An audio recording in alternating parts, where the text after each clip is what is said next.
How would you describe spending 18 years totally alone on a remote island? What happens when you reach civilized society again? The tragic tale of the lone woman of San Nicolas Island answers all these questions. The incredible islander, whose resiliency and ability to survive became legendary, served as inspiration for the novel Island of the Blue Dolphins.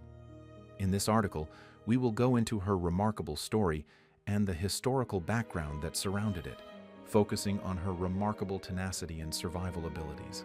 Please subscribe to our channel if you find these stories enjoyable. All right then, I want to jump straight into the story.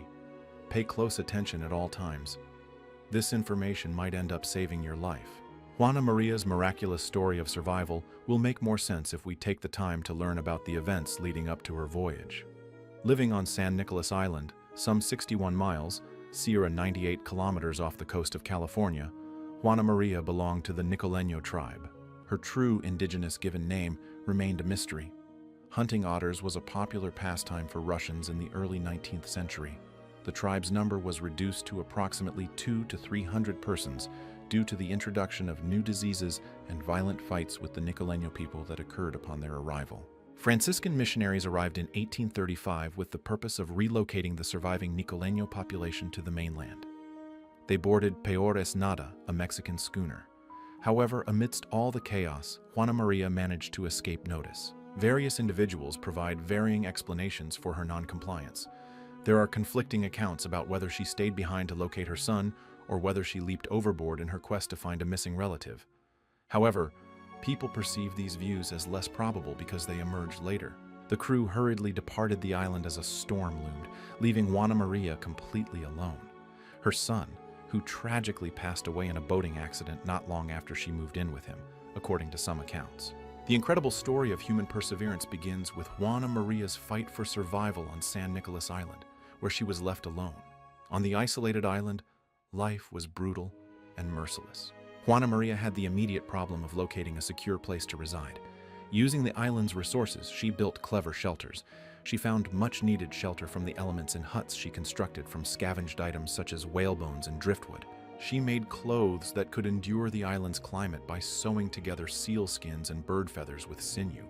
Another enormous challenge was obtaining food. Juana Maria subsisted mostly on the island's flora and fauna. She collected food plants, hunted birds and seals, and fished for shellfish like abalones. Collecting rainwater in natural basins and making water containers from what was available allowed her to ensure a constant supply of water. Juana Maria learned to survive by improvising a wide range of tools and strategies over the years. She fashioned tools for cooking, sewing, and home construction from stones and bird bones, respectively. Her capacity to adjust and endure depended heavily on her familiarity with conventional Nicoleño practices. The mental and emotional health of Juana Maria suffered due to her living in total solitude. She faced enormous difficulties due to the death of her son and the lack of human interaction. Still, she managed to stay alive in her isolated world. Juana Maria continued her spiritual practices, sung traditional melodies, and carved records of her time alone on sticks. She felt a renewed bond to her heritage and the people she had left behind through these pursuits. She accomplished remarkable environmental adaptation during those 18 years, making excellent use of all resources. Another crucial component was her mental toughness. No one could have made it alone for over 20 years without it. A tribute to the resilience and fortitude of the human spirit, Juana Maria managed to survive in the face of such horrific odds. Without Juana Maria's rescue after those 18 years, a survival story would not exist. In any case, this is a very tragic section of the narrative. However, San Nicolas Island was visited in 1853 by an expedition commanded by sea otter hunter Captain George Nidever.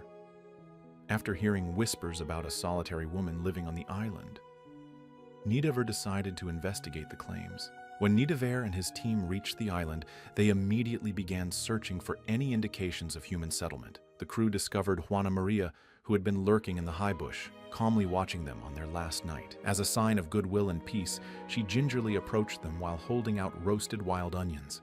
One Native American on Nidever's crew, Malaris, learned Juana Maria's song by heart and used it as a means of communication. Despite not knowing her native tongue, someone eventually translated her song to express her happiness and her desire to leave the island. Nidever's ship transported Juana Maria to Santa Barbara, California. Curiosity and kindness greeted Juana Maria as she arrived. She was awestruck by the horses, European attire, and the unfamiliar environment during her stay at Captain Nidiver and Maria's house.